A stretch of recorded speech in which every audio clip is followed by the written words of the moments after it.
بسم اللہ الرحمن الرحیم۔ محترم ناظرین، السلام علیکم ورحمۃ اللہ وبرکاتہ۔ آج ہم آپ کی خدمت میں پیش کر رہے ہیں درود شریف کے فضائل۔ ماہ ربیع الاول کا یہ بہترین وظیفہ ہے۔ آج کی اس ویڈیو میں ہم درود شریف پڑھنے کے فضائل، درود شریف پڑھنے کے آداب اور درود شریف پڑھنے کے 10 بڑے فائدے ذکر کریں گے۔ ناظرین گرامی، آج کی یہ ویڈیو بہت اہم ہونے والی ہے۔ اس ویڈیو کو سنیے گا، مکمل سنیے گا، اور اس کے بعد امید ہے کہ آپ اس کے اوپر عمل کرنے پر مجبور ہو جائیں گے۔ سب سے پہلے ہم پیش کرتے ہیں آپ کی خدمت میں نبی کریم صلی اللہ علیہ وسلم کا نام گرامی، اس میں گرامی کسی مجلس میں پڑھنا یا نہ پڑھنا۔ حضرت ابو ہریرہ رضی اللہ تعالیٰ عنہ حضور اقدس صلی اللہ علیہ وسلم کا ارشاد نقل کرتے ہیں کہ جو قوم کسی مجلس میں بیٹھے اور اس مجلس میں اللہ کا ذکر اور اس کے نبی صلی اللہ علیہ وسلم پر درود نہ ہو تو یہ مجلس ان پر قیامت کے دن ایک وبال ہوگی۔ پھر اللہ کو اختیار ہے کہ ان کو معاف کر دے یا عذاب دے دے۔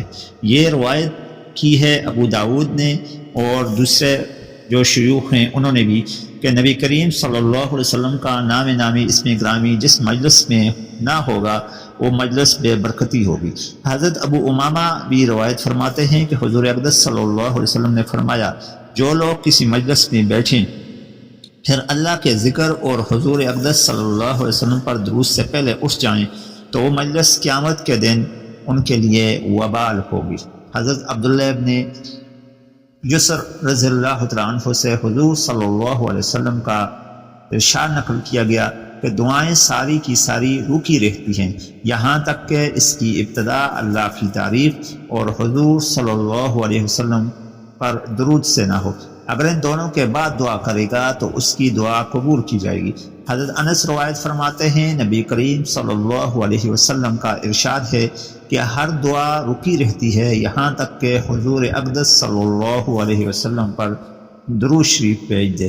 حضرت علی کرم اللہ وجہ الکریم سے روایت ہے کہ حضور صلی اللہ علیہ وسلم نے فرمایا کہ تمہارا مجھ پر درود پڑھنا تمہاری دعاؤں کی حفاظت کرنے والا ہے، تمہارے رب کی رضا کا سبب ہے۔ حضرت عمر رضی اللہ تعالیٰ عنہ فرماتے ہیں کہ مجھے یہ بتایا گیا ہے کہ دعا آسمان اور زمین کے درمیان معلق رہتی ہے، اوپر نہیں جاتی یہاں تک کہ حضور اقدس صلی اللہ علیہ وسلم پر درود نہ پڑھا جائے۔ حضرت عبداللہ ابن عباس سے نقل کیا گیا، جب تو دعا مانگا کرے تو اپنی دعا میں حضور علیہ الصلوۃ والسلام پر درود بھی شامل کر لیا کر، اس لیے کہ حضور اقدس صلی اللہ علیہ وسلم پر درود بھیجنا تو مقبول ہی ہے۔ اللہ جل شانہ کے کرم سے یہ بعید ہے کہ وہ کچھ کو قبول کرے اور کچھ کو رد کر دے، یہاں تک کہ درود اگر نہ بھیجی جائے، اور اگر درود بھیجی جائے گی تو قبولیت کے آثار زیادہ نظر آنے لگ جائیں گے۔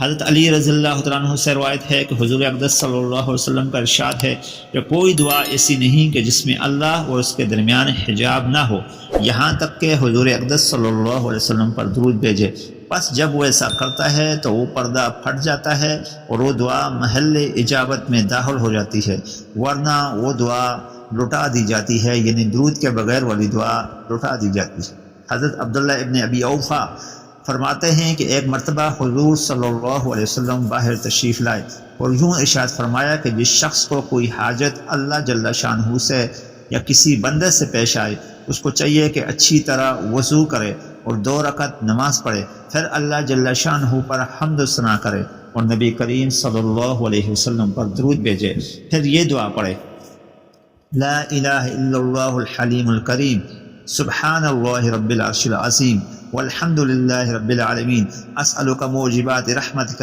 وعزائم مغفرتک والغنیمت من کل بر والسلامت من کل ذنب، لا تدع لی ذنبا الا غفرتہ ولا ہما الا فرجتہ ولا حاجتا ہی لک رضا الا قضیتہا یا ارحم الراحمین یا ارحم الراحمین یا ارحم الراحمین۔ ناظرین گرامی، اس دعائے مبارکہ کا ترجمہ اگر آپ کو چاہیے تو ہمیں میسج کر سکتے ہیں، ہم آپ کو اس کا ترجمہ بھی بھیج دیں گے، ارسال فرما دیں گے۔ آئیے چلتے ہیں درود شریف پڑھنے کے آداب کی طرف۔ آداب میں سے ایک ادب یہ ہے کہ اگر کسی تحریر میں نبی کریم صلی اللہ علیہ وسلم کا پاک نام گزرے تو وہاں بھی درود شریف لکھنا چاہیے۔ محدثین رضی اللہ تعالیٰ عنہم اجمعین کے یہاں اس مسئلہ میں انتہائی تشدد پایا جاتا ہے کہ حدیث پاک لکھتے ہوئے کوئی ایسا لفظ نہ لکھا جائے جو استاد سے نہ سنا ہو، حتیٰ کہ اگر کوئی لفظ استاد سے غلط سنا ہو تو اس کو بھی یہ حضرات نقل میں بینی ہی اسی طرح لکھنا ضروری سمجھتے ہیں جس طرح استاد سے سنا ہے، اس کو صحیح کر کے لکھنے کی اجازت نہیں دیتے۔ اسی طرح اگر توضیح کے طور پر، وضاحت کے طور پر کسی لفظ کی اضافہ کی ضرورت ہو تو اس کو استاد کے کلام سے جدا کر کے لکھتے ہیں تاکہ کسی کو شبہ نہ ہو کہ یہ استاد نے بولا ہے یا نہیں بولا۔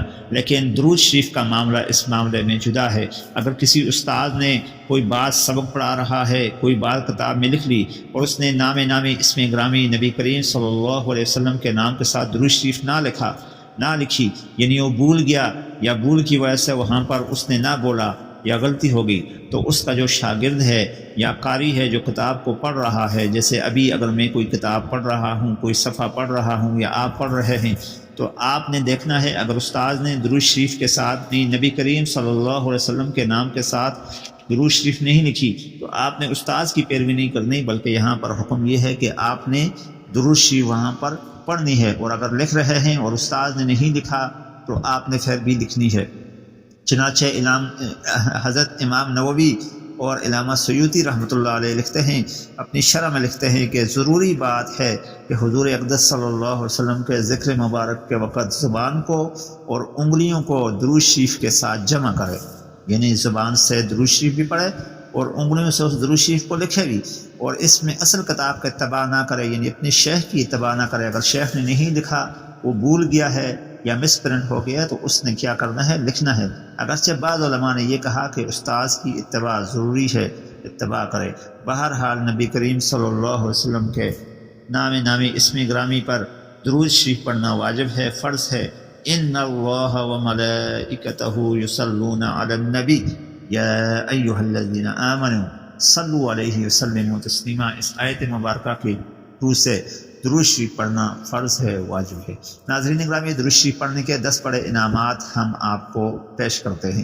سب سے پہلا اور بڑا فائدہ یہ ہے کہ آپ سے اللہ تعالی راضی ہوتا ہے۔ دوسرا فائدہ یہ ہے کہ نبی راضی ہوتا ہے صلی اللہ علیہ وسلم۔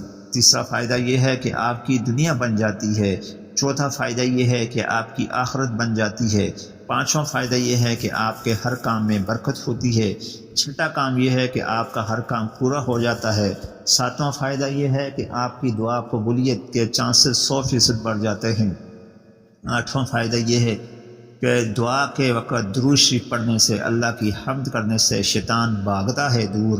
نوواں فائدہ یہ ہے کہ رزق میں برکت ہی برکت ہوتی ہے۔ 10واں فائدہ یہ ہے کہ آپ کی عزت ہو جاتی ہے، لوگوں کی نظروں میں آپ باعزت بن جاتے ہیں۔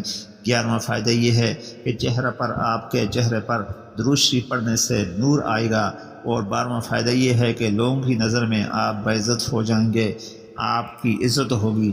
ناظرین گرامی، اس طرح کروڑوں لاکھوں فوائد ہیں، جو چند بڑے فائدے ہم نے آپ کو پیش کیے۔ چنانچہ آپ کو رزق کی ضرورت ہے، آپ کو پیسوں کی ضرورت ہے، آپ کو مال کی ضرورت ہے، آپ کو عزت کی ضرورت ہے، آپ کو معاشرہ میں لوگوں کے ساتھ اچھے سلوک کی ضرورت ہے، برتاؤ کی طلب ہے، تو آپ اللہ کی تعریف کو اپنا لازم فرض سمجھیں، نبی پر درود کو اپنا وسیلہ اور فرض سمجھیں، اور اس کے بعد فرائض کی پابندی اور منکرات یعنی ممنوع کاموں سے اپنے آپ کو بچائیں۔ اللہ تبارک و تعالیٰ آپ کو دنیا میں بھی اور آخرت میں بھی کامیاب فرمائے گا۔ یہ تھا ہمارا آج کا پیغام۔ بہترین وظائف کے لیے ہمارا چینل کو لائک، سبسکرائب، شیئر کیجیے۔ السلام علیکم ورحمۃ اللہ وبرکاتہ۔